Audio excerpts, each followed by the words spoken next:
Hi everyone, I'm going to be making a birthday card for my mom today.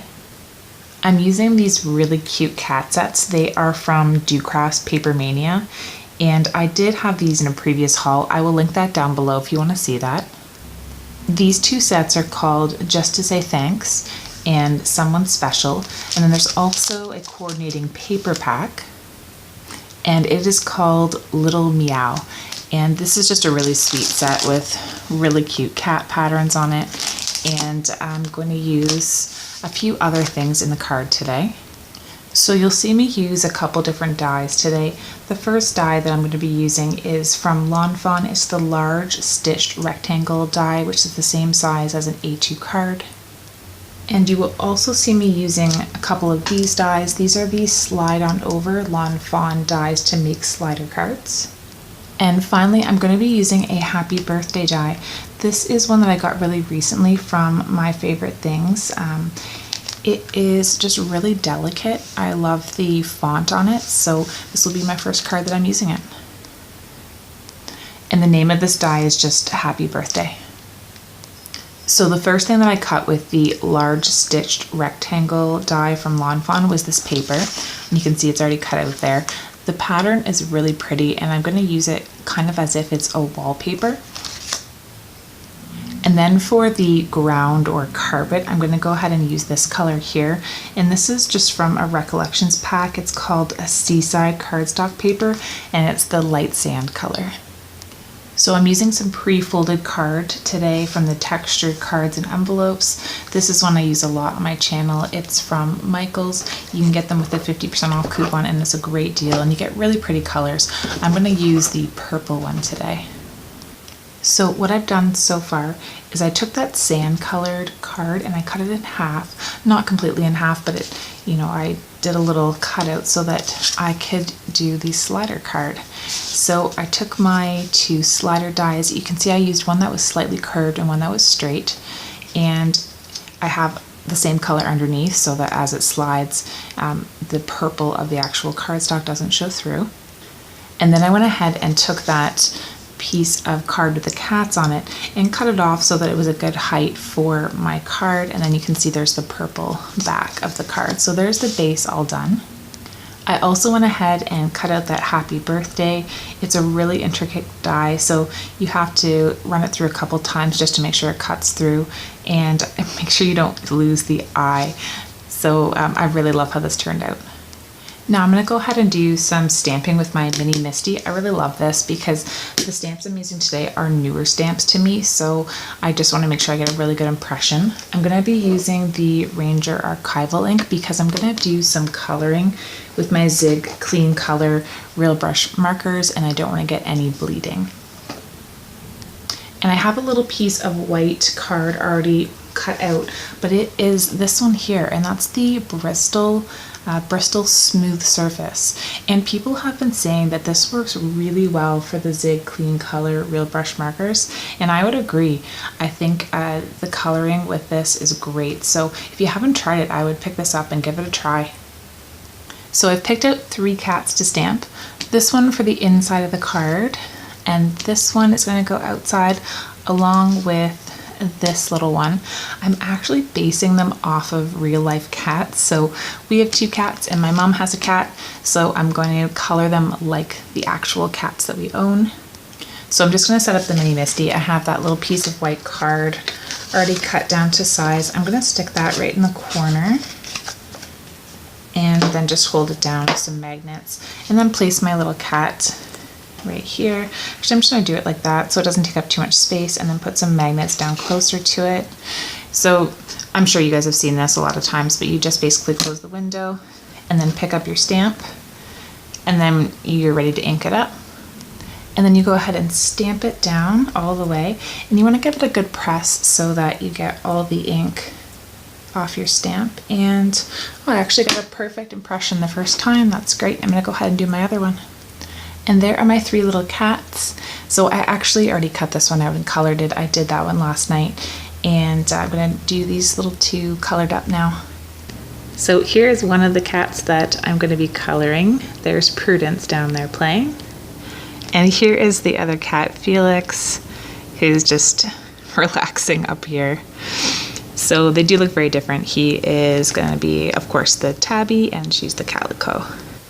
And there they are, all colored. I actually extended the length of the tail for our cat Felix because he has a really long tail. So I just exaggerated it a little bit with a black marker. And I'm just going to set those aside to dry. To color Prudence, I just used 4 colors. I used a little bit of pink on her ears. I just want to make sure that I have the right color here. This one's called light pink. And then next I used just the basic black. And then I grabbed orange and brown. These ones are, sorry, this one's actually called beige.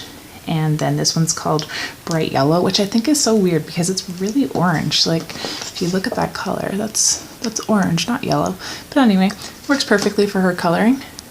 Then for our tabby Felix, I used for the yarn the color violet, and then I went ahead and again used the same black that I was using before, and then I mixed a couple colors together so that I could get kind of a brownish gray. So I mixed the light gray and beige together.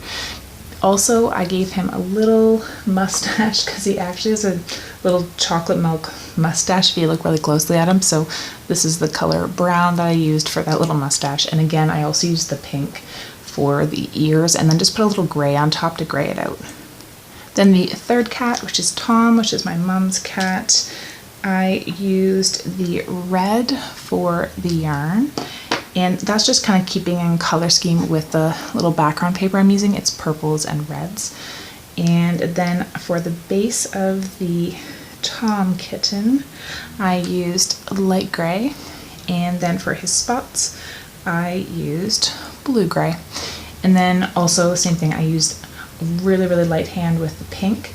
And I actually colored him using my this is a water pen. So basically, yeah, there's just water in here and then brush tip on the end because I wanted to really give him a soft gray, and I was able to just dab a tiny bit of pink in there using this. So that's what I used last night. And since I don't have die cuts for these, I'm going to go ahead and fussy cut them out. So I have the 2 little cats colored for the outside, and now I need to make the sliders. So I've grabbed 2 pennies, and I'm going to be basically putting the penny in behind here and using some adhesive to put the cat on top so that the cat will move within the slider. So all you need to do is just take some 3D adhesive and cut it into a smaller strip so that it will move within your slider. So you just need to find the right size and then cut it. And then basically you're just going to adhere a piece to the penny. So both my pennies have adhesive on them, and what I'm going to do is just line them up in the slider. So there's 1 and there's 2, and they will move. You want to make sure that they do move within the slider. Now if you want and you do have a powder tool, now is a good time to put a little bit of that powder along the edge so it doesn't stick. I'm personally not finding that I'm getting much stick, so I'm not going to bother. So what I'm going to do is take off the last bit of paper and then stick my cat right on it where I'd like the cat to go. Now I do need to make sure that the cat fits within the card, so I think that'll be perfect right there. And I'm going to do the same thing on the other side. So now both of my cats are attached. What I need to do is flip this over and then cover the back with more 3D adhesive so I can put it straight on here. You just want to make sure that you don't get it in the way of where the slider is, so I'll need a really thin band on the top here. So there's the back covered in adhesive. Some people like to do 2 layers of thickness for freer movement, but again, I tested it and it moves really well with just 1 layer. So here are the little kitties, and of course they can kind of interact and play, and I just really like the little ball of yarn, and they can both kind of come towards each other. Our cat Prudence would kind of more sit back and let this guy play, so it actually works really well. And like I said, these move really well. I didn't want to put too much 3D adhesive on this because I am sending this in the mail. Now I'm going to take the happy birthday die cut and use some liquid adhesive to attach it. I'm going to use my multi-media mat from Ranger. So I find it really helpful if you have some tweezers to hold it. And the reason I really like this is I have the fine tip applicator. And there we have the sentiment. I love the script on this. I'm really glad I picked this one up.